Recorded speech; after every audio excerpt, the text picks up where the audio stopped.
Baik, eh, kita akan melanjutkan serial geologi dasar ini ya. Kita masuk ke komposisi dari batuan beku ya.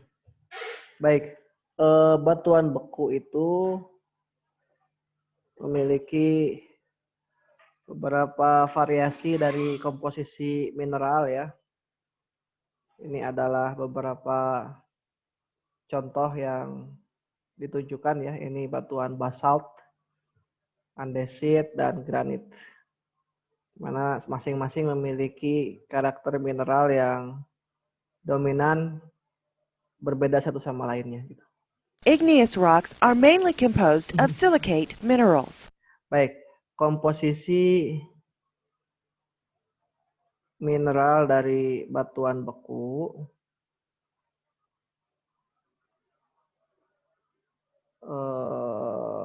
secara utamanya itu adalah merupakan mineral silikat ya. Komposisi utamanya ya.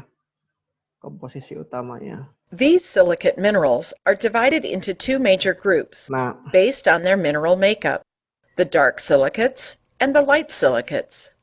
kemudian silika mineral itu dibagi ke dalam dua kelompok besar ya. Ada yang silikat gelap, kemudian ada juga silikat yang cenderung terang ya. Ini ada olivin, kelompok piroksen, kelompok amphibol, dan kelompok mika ya. Sementara ini mika juga dibagi dua ya, ada yang mika gelap itu biasanya biotit. Sementara yang terang ada mika terang, ada orthoklas, feldspar, ada plagioklas feldspar, dan terakhir adalah kuarsa. Gitu ya. The dark silicates are rich in iron and or magnesium. Nah, silika gelap ini dia kaya akan iron and magnesium ya. Jadi dia kaya akan besi dan magnesium. It is their iron content that gives the dark silicates their color. Kandungan dari besinya itu memberikan warna gelap ya pada silikanya. By contrast, the light silicates contain greater amounts of potassium, sodium, and calcium rather than iron and magnesium. Sementara silika yang terang itu lebih cenderung tinggi pada nilai potasium, sodium, dan kalsium. Jadi lebih kaya itunya gitu ya. Daripada iron and magnesiumnya gitu ya. Igneous rocks can be composed mainly of dark silicate minerals. Nah, batuan mineral, batuan beku ini ya, yang secara utama adalah dark silicate or mineral. light silicate minerals. Bisa jadi juga light silicate mineral. Or, as is often the case, igneous rocks are composed of minerals from both groups in various combinations and amounts. Atau bisa juga kombinasi dari keduanya. Gitu ya. Near one end of the continuum are rocks composed mainly of the light-colored silicates. These granitic rocks contain 70% silica and are abundant in the continental crust. Oke, kita masuk ke komposisi sekarang ya. Jadi ada yang namanya batuan granitik ya. Ada yang namanya batuan granitik. Batuan granitik ini mengandung 70% kandungan silika dan dia melimpah ada di continental crust. Crust itu lempeng ya. Continental berarti benua. Ya.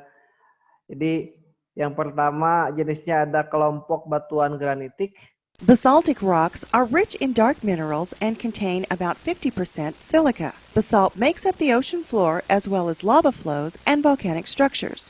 Nah, kelompok yang kedua adalah batuan basaltik. Dia mengandung sekitar 50% kandungan silika gitu ya. Dan biasanya mineralnya cenderung mineral yang gelap gitu ya. Nah, sementara basalt ini biasanya menghiasi lempeng samudra ya. Lempeng samudra.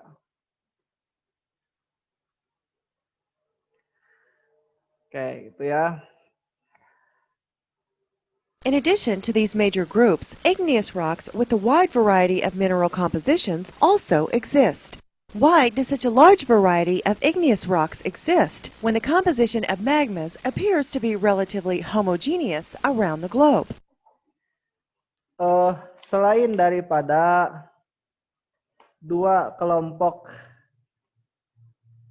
batuan itu ya, jadi ada juga komposisi yang lain dari batuan beku, gitu ya. Oke, langsung saja ya. Lanjut.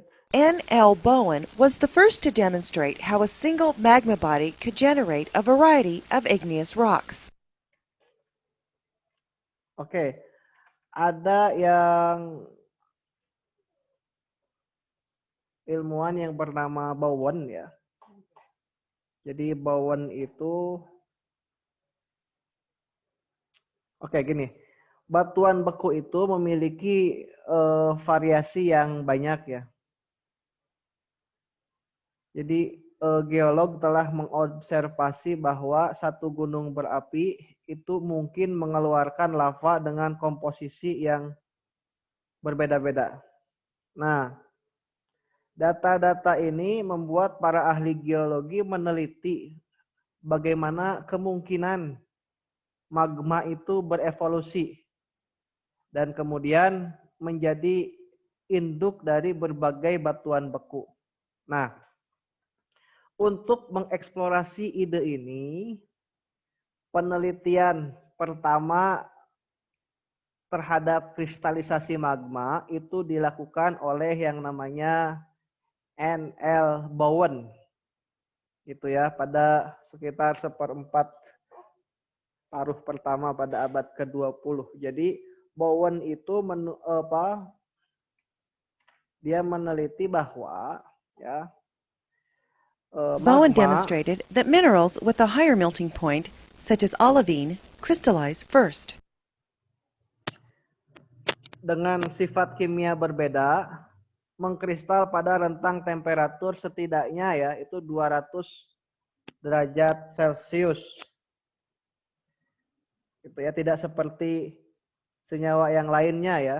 Nah, ketika magma mendingin, mineral tertentu lebih dulu mengkristal pada temperatur yang relatif tinggi. Ini ya.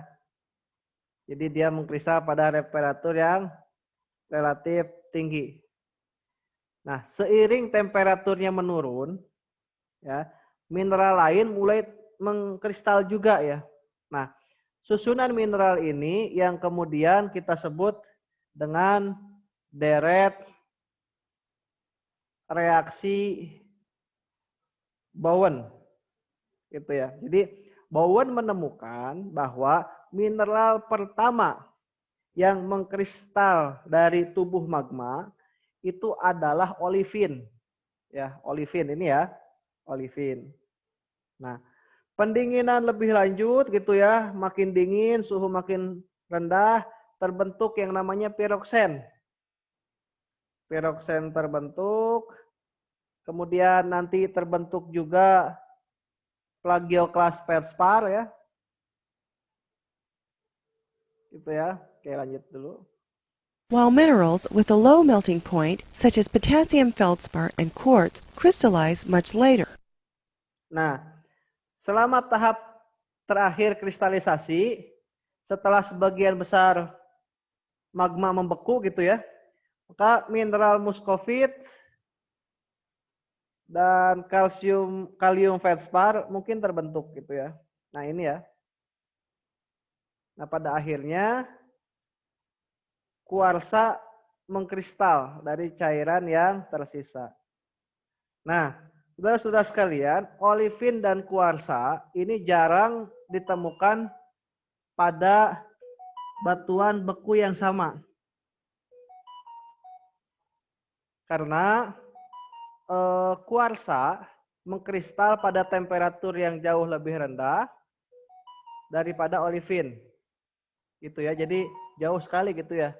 Olivin terbentuk pada temperatur yang tinggi sementara kuarsa terbentuk pada temperatur yang cenderung lebih rendah.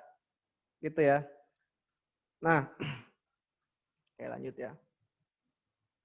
As you might expect, minerals that form in the same temperature regime are found together in the same igneous rock.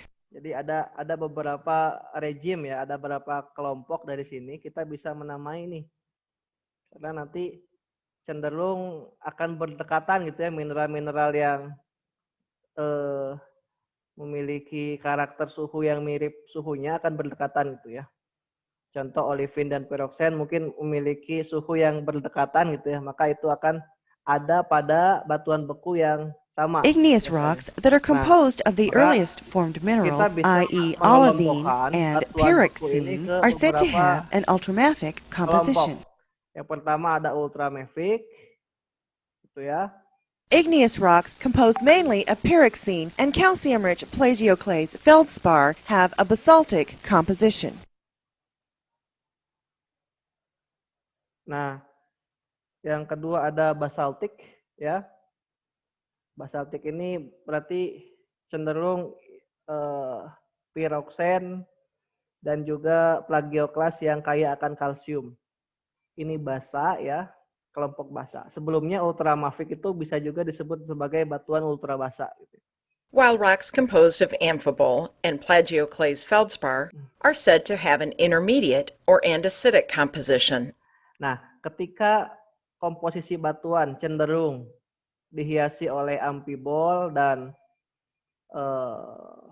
plagioklas feldspar, maka biasanya batuan itu dikelompokkan ke komposisi intermediate atau andesitik. Ya. Igneous rocks formed from the last minerals to crystallize, namely quartz, potassium feldspar, and sodium-rich plagioclase feldspar, are said to have a granitic composition.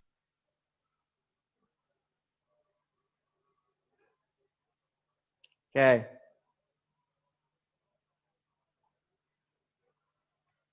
Nah, batuan beku